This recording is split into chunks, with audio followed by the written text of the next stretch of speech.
Abra aí em Jeremias, por favor. Jeremias capítulo 1, versículo de número 5. Jeremias capítulo 1, versículo de número 5.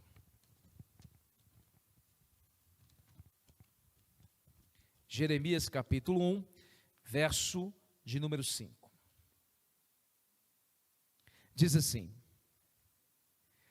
antes que eu te formasse no ventre, eu te conheci, e antes que saísses da madre, te santifiquei, e as nações te dei por profeta.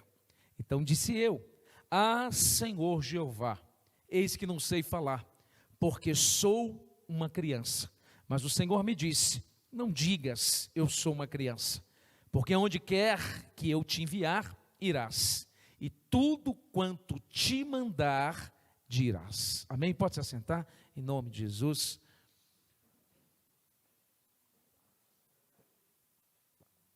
Meus irmãos, eu quero pensar com vocês nessa noite sobre um tema, e eu peguei esse tema emprestado do Ebenezer Bittencourt.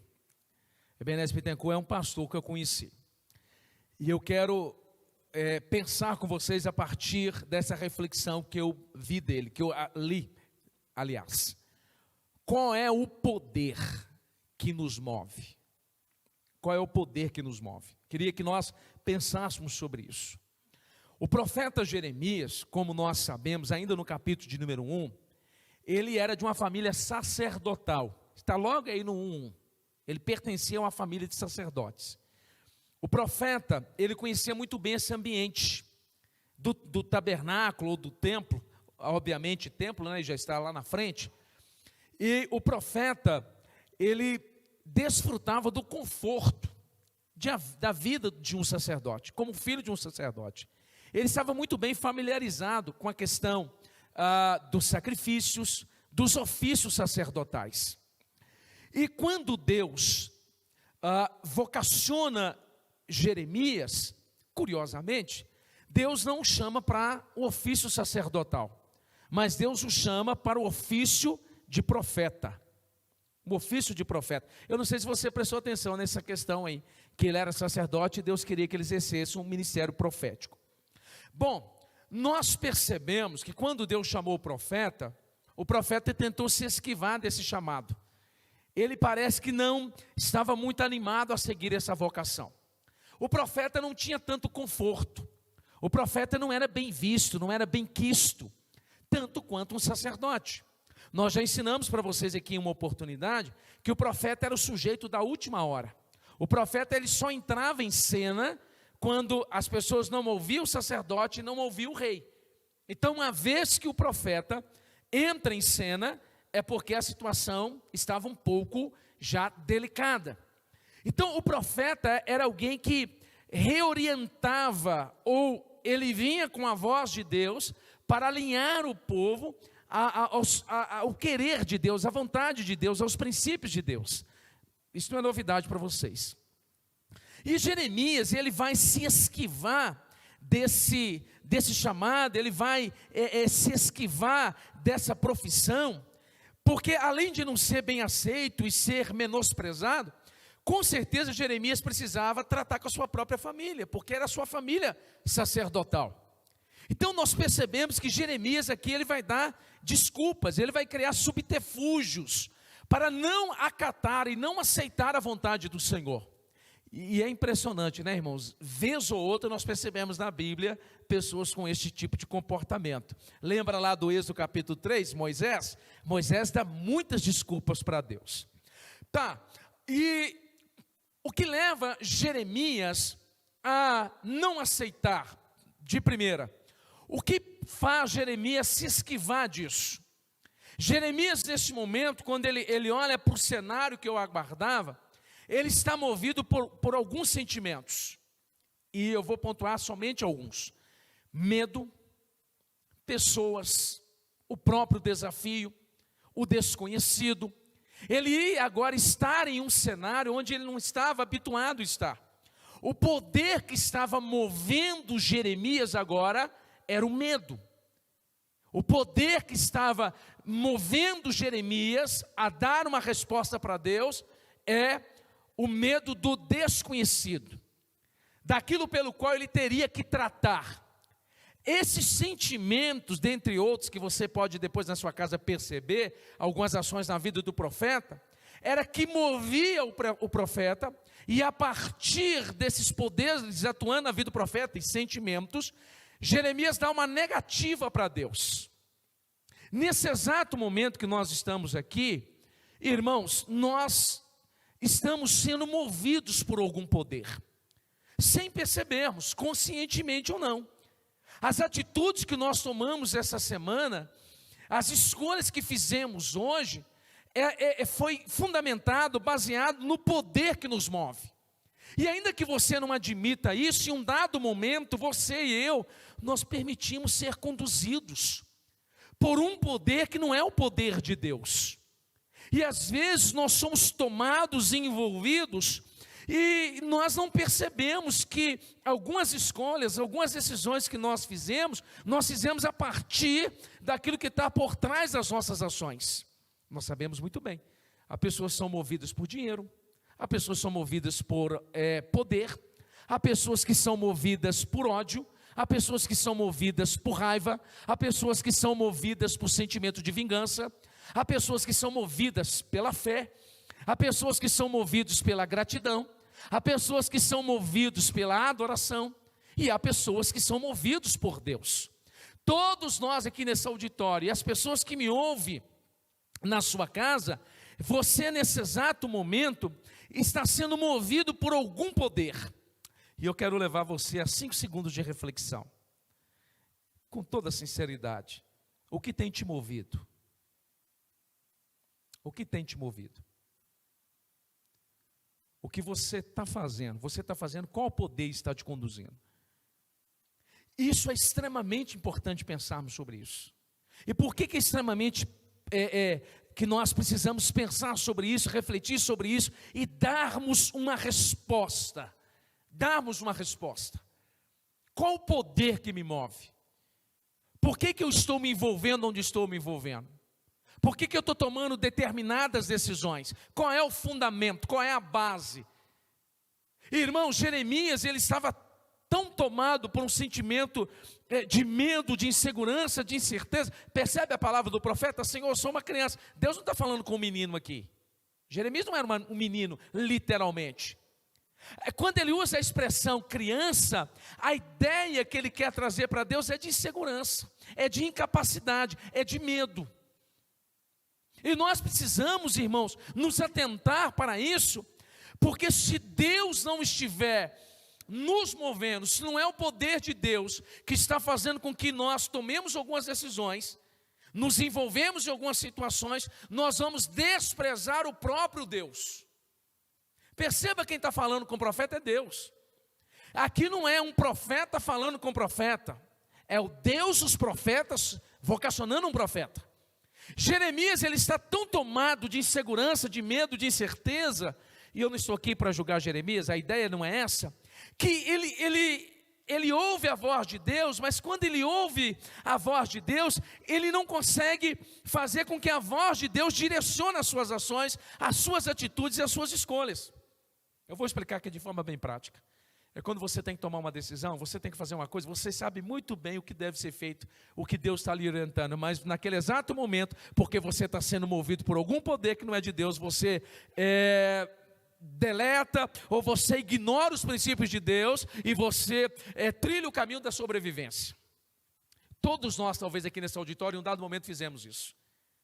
Você sabia o caminho certo, você tinha a palavra, o Espírito Santo soprando a palavra aqui no seu consciente ou subconsciente, o versículo veio à tona, mas naquele exato momento, você abriu mão daquilo que Deus estava falando e foi movido, talvez pelas circunstâncias.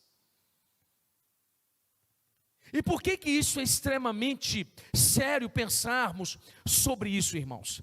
Porque o poder que nos move, ele se torna ato de devoção. E quando eu uso a expressão ato de devoção, estou falando ato de adoração. Jesus falou que não tem como servir a dois senhores. Mateus capítulo 6, se eu não estou equivocado, o 24. Não tem como servir a dois senhores. E, irmãos, é tão impressionante isso, porque você pega o profeta Elias.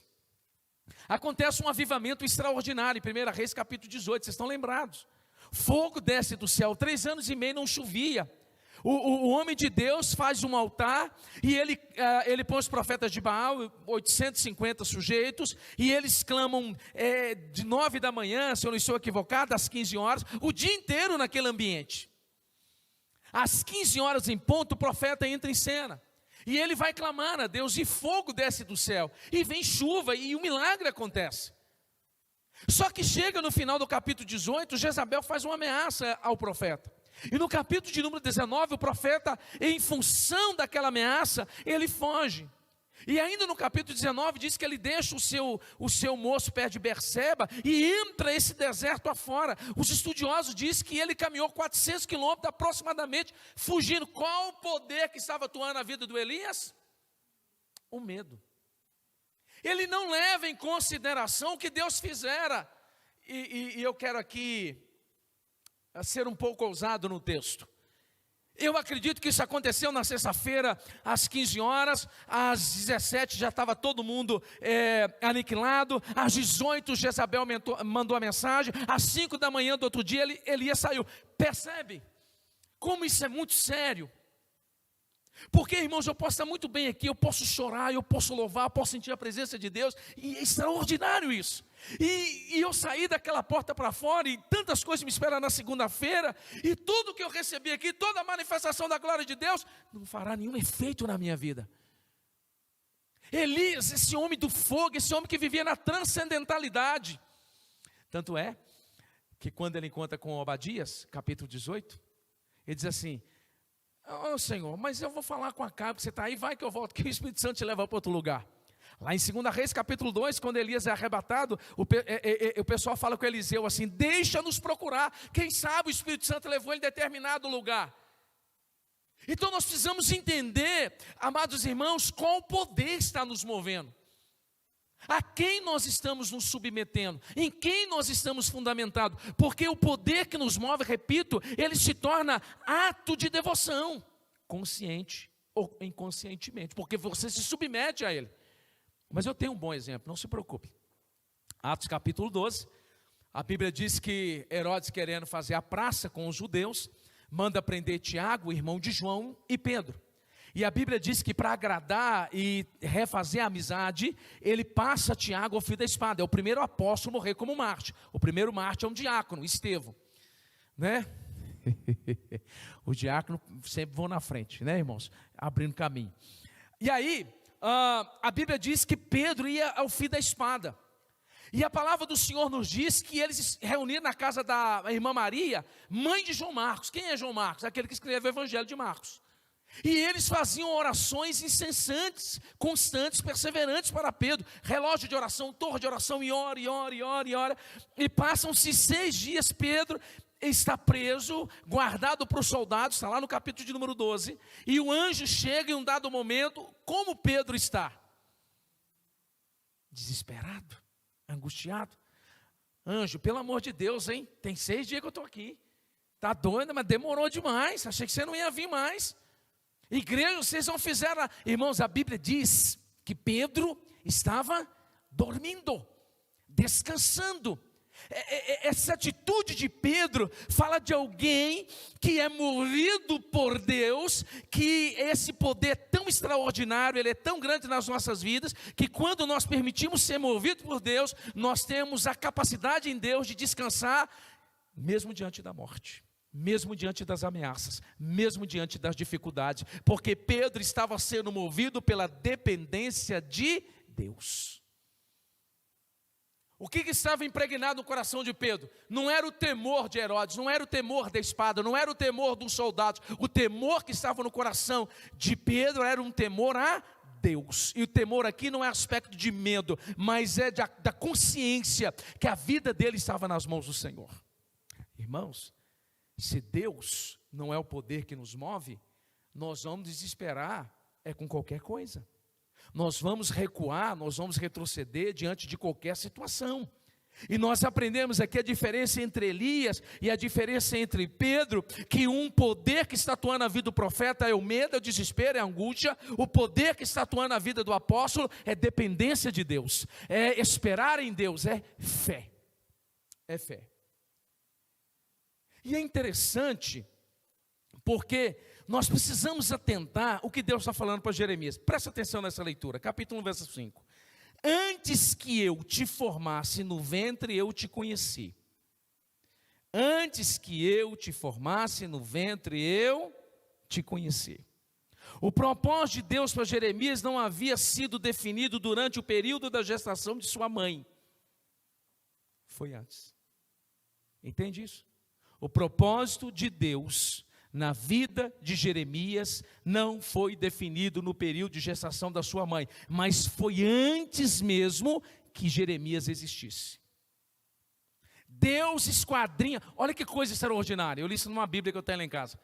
Deus esquadrinhou Jeremias antes da existência de Jeremias. Você entende isso, meu irmão? Antes que a sua mãe e seu pai sequer casassem, antes que seu pai e a sua mãe viessem a existir, Deus já te conhecia, Deus já te esquadrinhava, Deus já havia traçado planos para a tua vida, para a tua história. Compreende essa verdade aqui? Antes que ele fosse um microscópico ser vivo dentro do útero materno, Deus já havia definido algumas coisas a respeito da vida desse homem. O que Deus define para a vida de Jeremias, o propósito que Deus define para a vida de Jeremias, é o poder pelo qual Jeremias vai ser movido agora. Então o que Deus define para a vida de Jeremias, antecede até mesmo a sua própria existência. E isso é extraordinário, e eu vou explicar. Às vezes, irmãos, nós somos como Jeremias. As experiências negativas do passado nos marcam de tal forma que desenvolvemos uma postura determinista e negativista acerca do nosso próprio futuro. O que Deus está trazendo aqui de libertador para Jeremias, eu quero compartilhar nessa noite, porque muitos culpam a sua história passada com razão determinante de seu futuro, mas nós não precisamos ser assim. Não importa onde você nasceu, na cidade ou na roça. Não importa se você teve ou não a oportunidade de estudar. Não importa se na trajetória as pessoas puxaram o seu tapete. Não importa se você sofreu grandes decepções. Não importa se você está mesmo agora vivendo o auge da sua carreira profissional. Não importa os desencontros, não importa as coisas ruins que sucederam, os traumas, as feridas, as angústias, nada disso importa, porque antes de tudo isso, antes de todas as suas experiências, positivas ou negativas, conquistas ou derrotas, antes de todas as circunstâncias, o Deus eterno, o Altíssimo, o soberano, definiu um propósito sobrenatural para a tua vida, antes de todos os traumas. Antes de todas as perdas, antes de todas as frustrações. Isso é libertador. Eu vi que a maioria de vocês não entenderam. E fique tranquilo. Alguns estão aqui e falam assim: pastor, nada acontece na minha vida. Sabe por quê? Eu sou uma pessoa que eu não tenho oportunidade. Pastor, nada vai fluir. Sabe por quê? Eu não estudei. Pastor, até hoje as pessoas só puxaram o meu tapete. E sabe uma coisa aqui, eu tenho um negócio para mim. Nada vai dar certo mesmo, eu sou um zero esquerda. Eu acho que essa é a minha vida. Eu acho que essa é a minha sina. Eu acho que isso é o meu destino. Eu não vou chegar a lugar nenhum. Meu irmão, o que Deus está falando para Jeremias é o seguinte: Jeremias, antes mesmo que você nascesse, eu tracei planos, eu tracei propósitos para a tua vida. O que eu tracei para a tua vida antecede os traumas, antecede as angústias, antecede as vergonhas, as frustrações. Isso é libertador. Algumas pessoas pegaram. Eu não estou falando isso para ter glória a Deus, aleluia, não. Não é só por isso. Não é só por isso. Talvez não é o caso aqui desse auditório. Eu quero falar isso para quem está me ouvindo virtualmente e vai me ouvir depois. Não importa se você é fruto de um estupro. Não importa se você é fruto, se você é filho de alguém que você não conhece. Não importa se você foi deixado numa lata de lixo, a sua vida ela não é determinada por isso. Antes mesmo que você existisse, Deus planejou um plano na eternidade para a tua vida e para a tua história. Lembra de Jefté? Era um homem valoroso, porém filho de uma prostituta. Mas Jefté não se deteve ao fato dele ser filho de uma prostituta. Quando ele era um microscópio ser vivo, ainda em um uniforme no ventre da sua mãe, Deus traçou planos para a vida de Jefté, para a vida de Jeremias. Meu irmão, não importa o quanto você tem marcas, o quanto você teve decepções com seus pais, com seus irmãos, o quanto a sua vida é marcada por feridas, sua vida não tem que ser norteada a partir disso.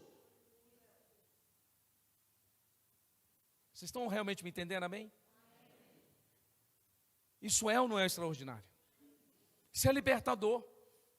Eu quero que você saia daqui nessa noite, e em nome de Jesus, você saia desse calabouço, você saia desse cárcere, você saia dessa prisão. Nada acontece, nada dá certo, todo mundo tem oportunidade, eu não tenho. Meu irmão, o poder que tem que nos mover, ele foi estabelecido quando nós ainda não estávamos nem no ventre da nossa mãe. Se os irmãos puderem projetar, Salmo 139, verso 16, olha o que Davi falou aí, Salmo 139, versículo de número 16. Ele disse que quando o seu corpo ainda não tinha nem forma, olha lá, os teus olhos viram o meu corpo ainda informe, e no teu livro todas as coisas foram escritas, os quais iam sendo dia a dia formada, quando nem ainda uma delas havia.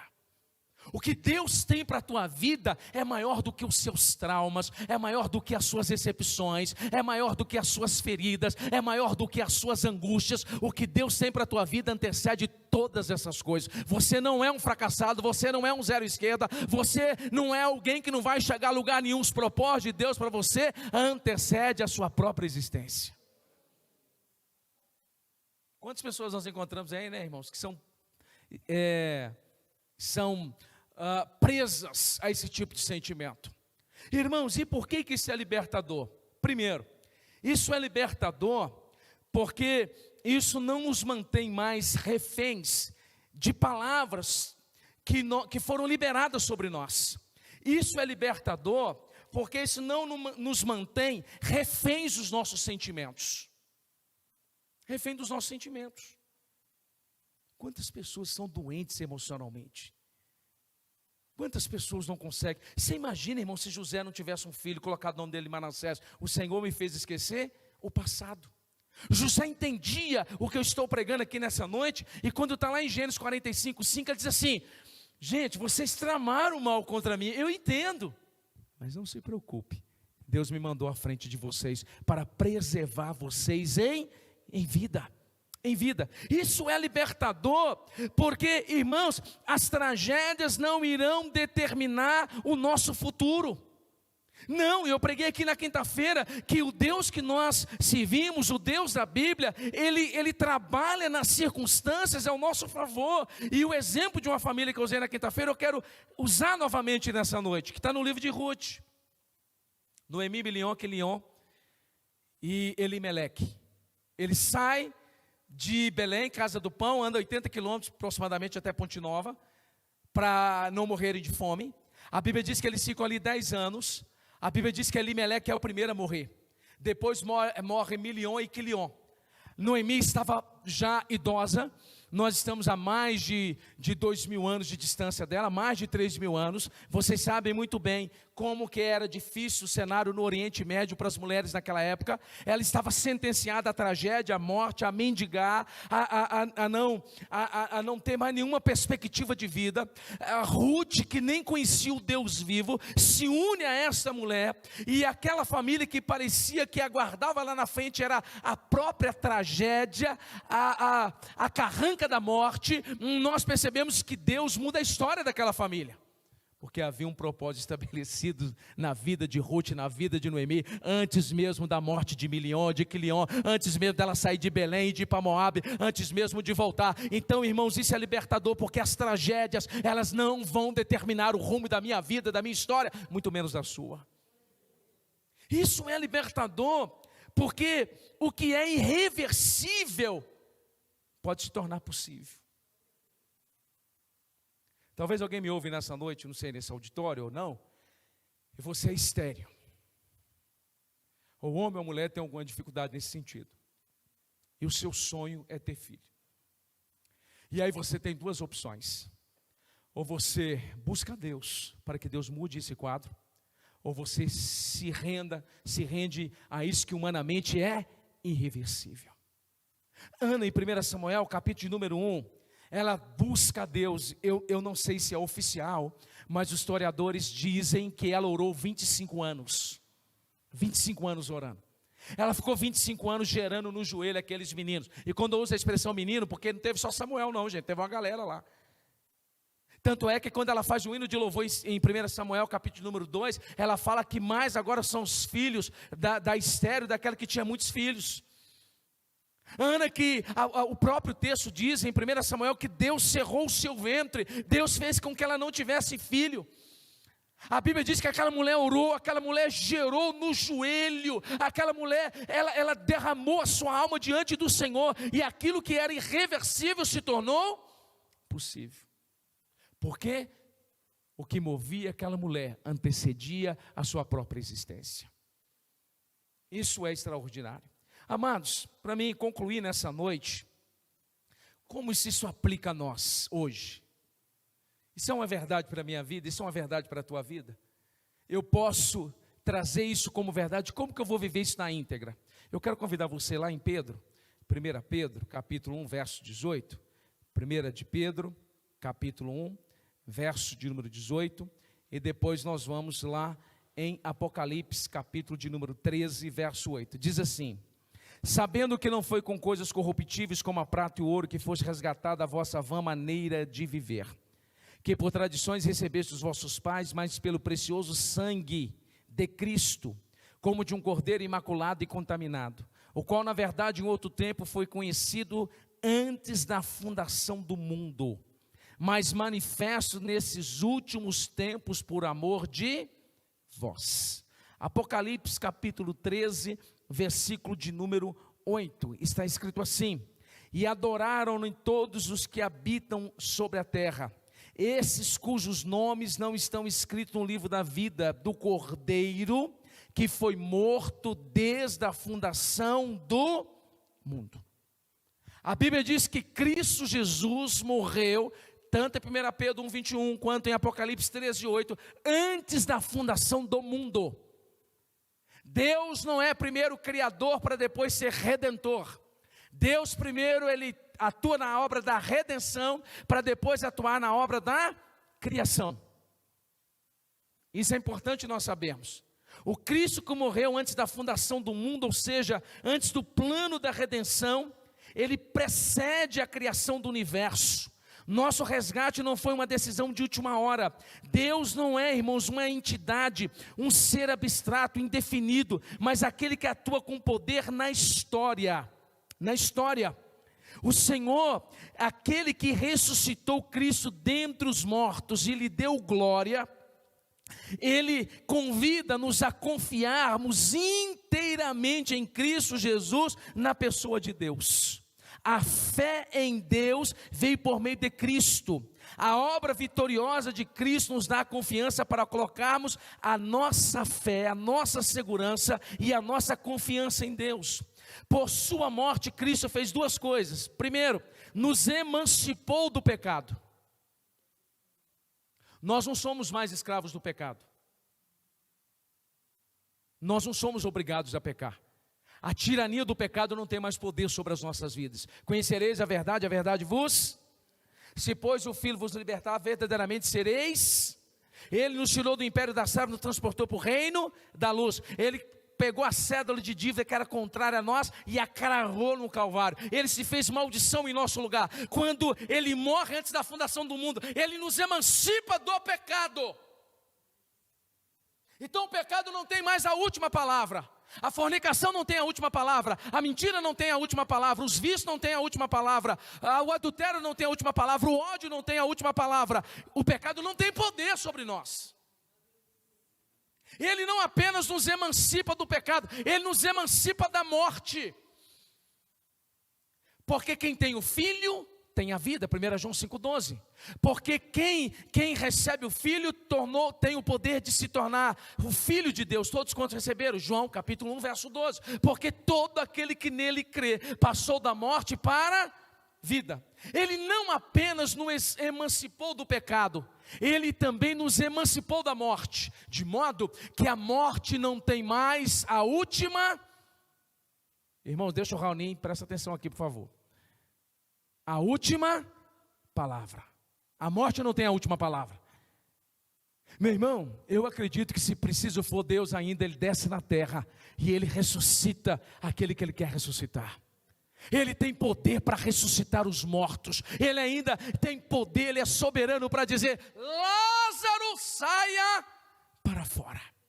Ele nos emancipou do pecado e Ele nos emancipou da morte. Porém, na sua ressurreição, nos deu uma vida que é tão gloriosa e indestrutível como a sua própria vida. Sua própria vida. Quando Ele nos emancipa do pecado, Ele quer nos curar dos traumas, Ele quer nos curar das feridas. Quando Ele nos emancipa do pecado, Ele quer sarar as nossas dores, para que vivamos os propósitos de Deus.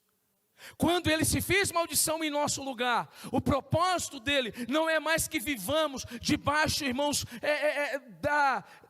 do senhorio do pecado, do medo, do pavor, é permitirmos que o trauma, que a angústia, que o desespero, que a depressão venha determinar a nossa vida, mas o poder que tem que nos mover é os propósitos de Deus. Vocês estão comigo, amém? De modo que por sua triunfante ressurreição temos fé e esperança em Deus. Então talvez eu estou pregando aqui para alguém que você foi estrupada pelo seu próprio pai. Você foi violentada pelo seu próprio tio.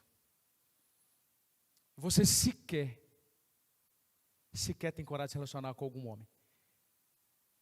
O sonho de ter uma família foi destruído naquele dia. Você carrega essa mancha no seu coração e no seu corpo.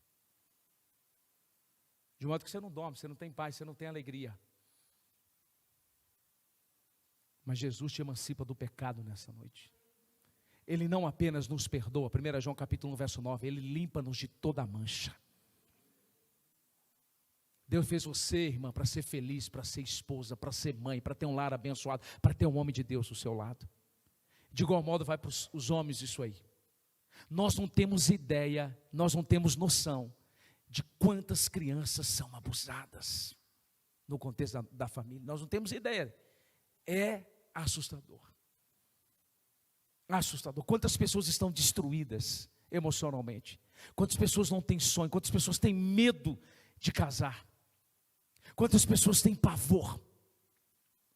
Talvez, meu amado, minha amada, você cresceu num lar escutando a seguinte palavra: você é um burro, você não vai dar em nada, você é uma besta.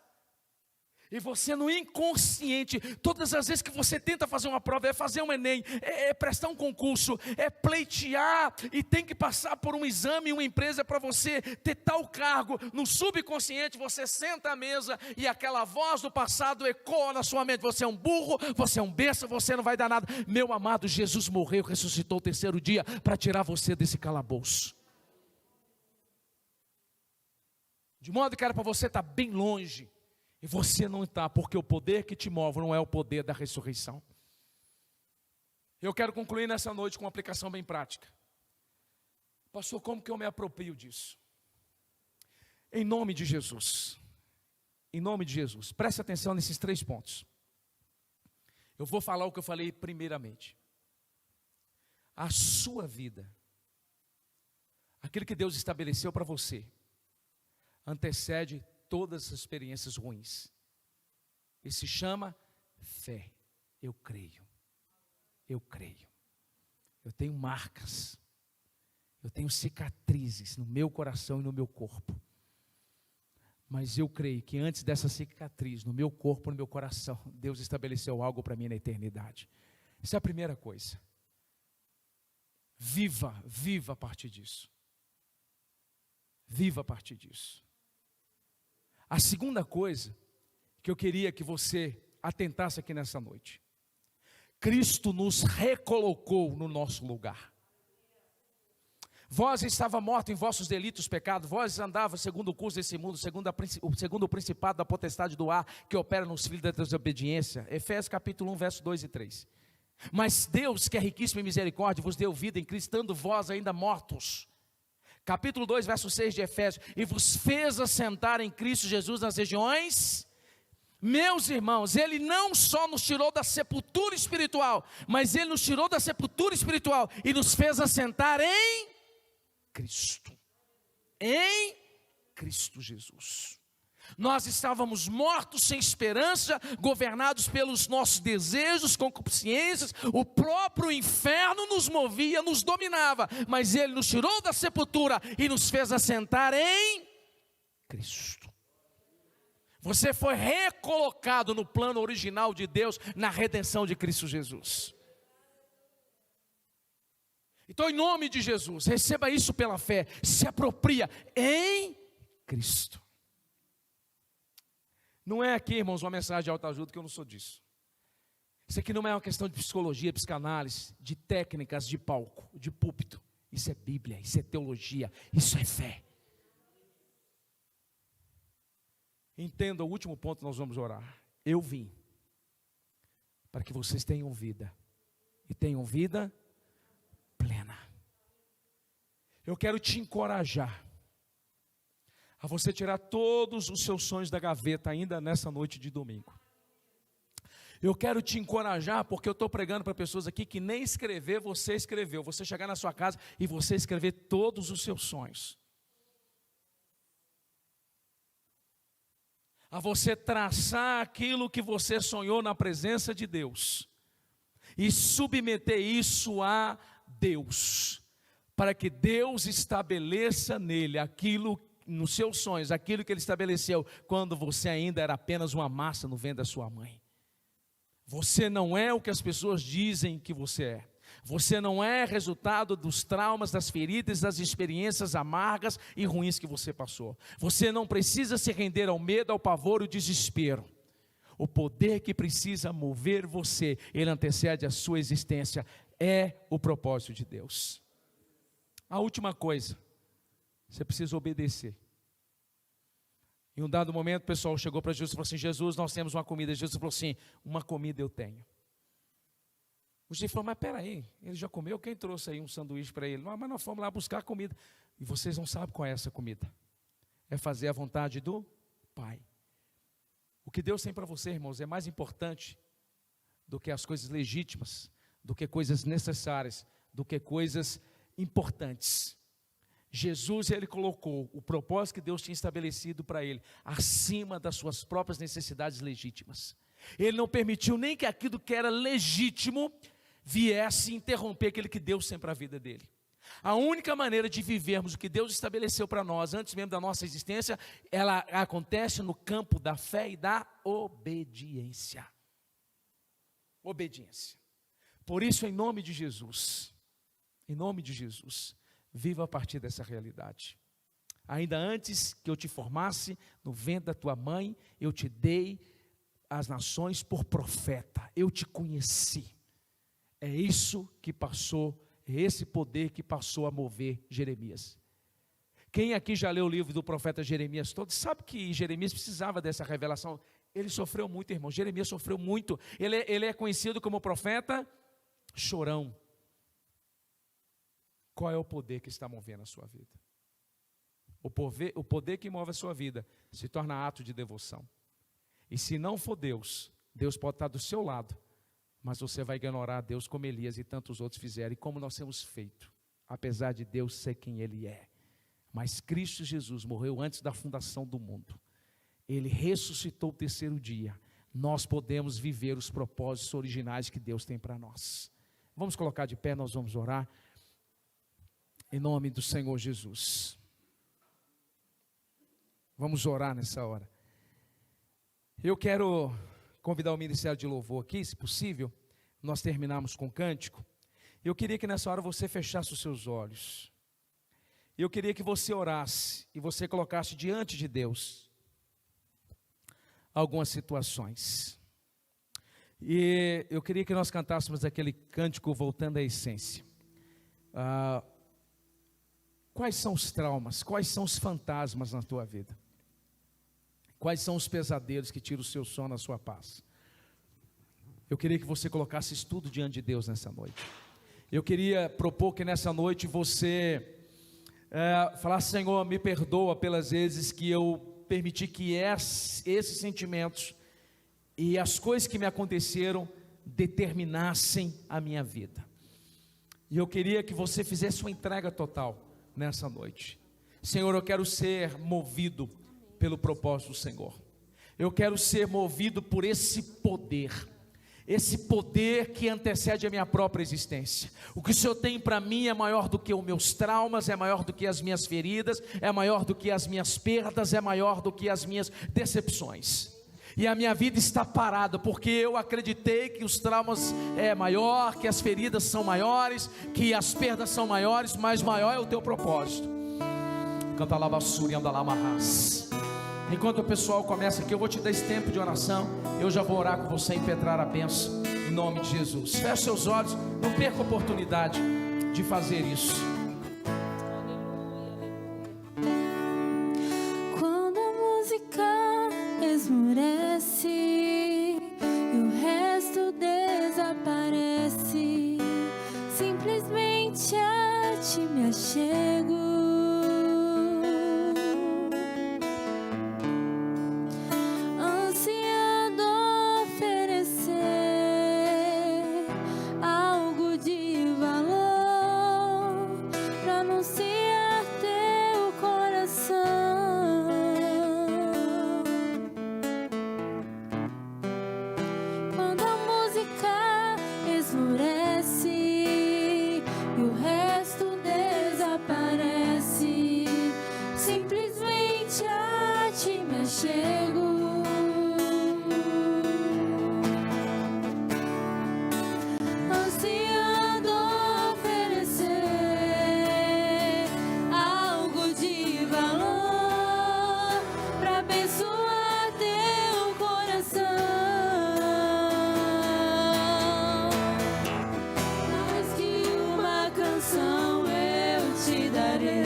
Pai, no nome de Jesus, nós oramos nessa hora.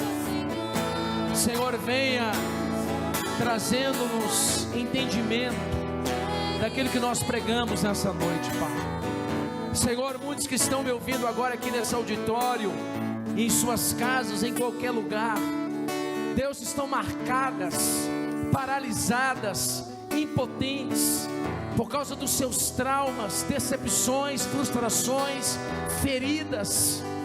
Pai, muitas pessoas estão tristes, abatidas, porque, Pai, é fruto de um relacionamento indesejado.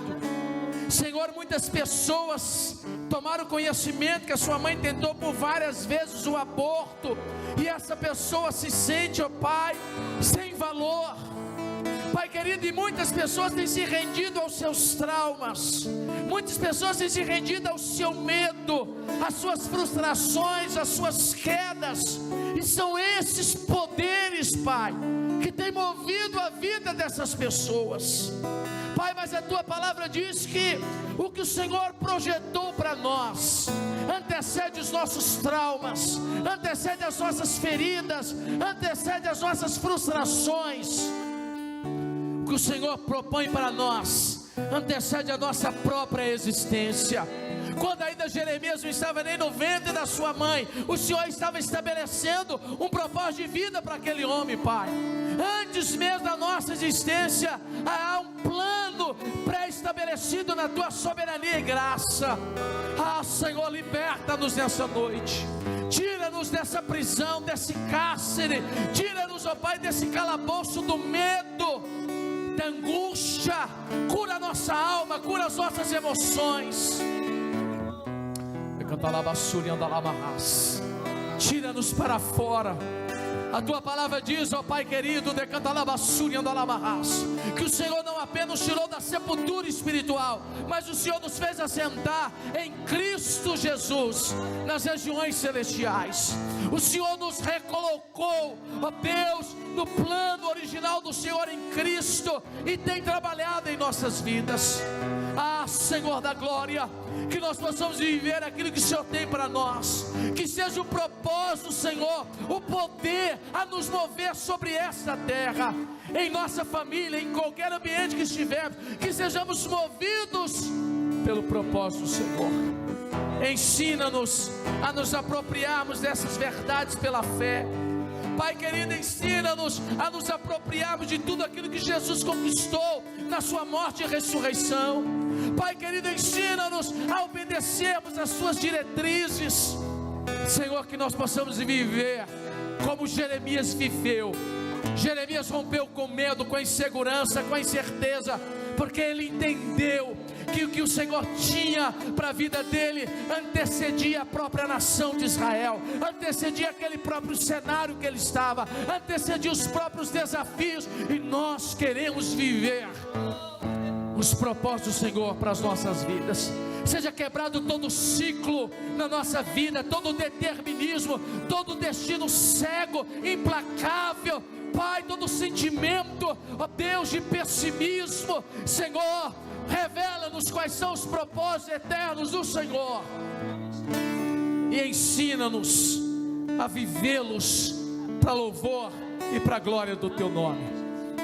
Meu irmão, não importa, não menosprezando as suas dores de forma alguma, não importa o quão foi dolorido, não importa o quanto foi difícil, isso não pode anular os propósitos de Deus para a tua vida.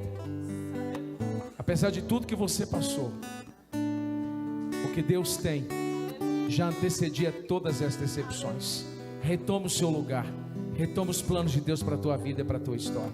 Que o Senhor te abençoe e te guarde, que o Senhor faça resplandecer a luz da glória dele sobre você, que o Senhor levante o seu rosto e que o Senhor te dê paz, que o Senhor faça você viver a plenitude que ele conquistou no Calvário.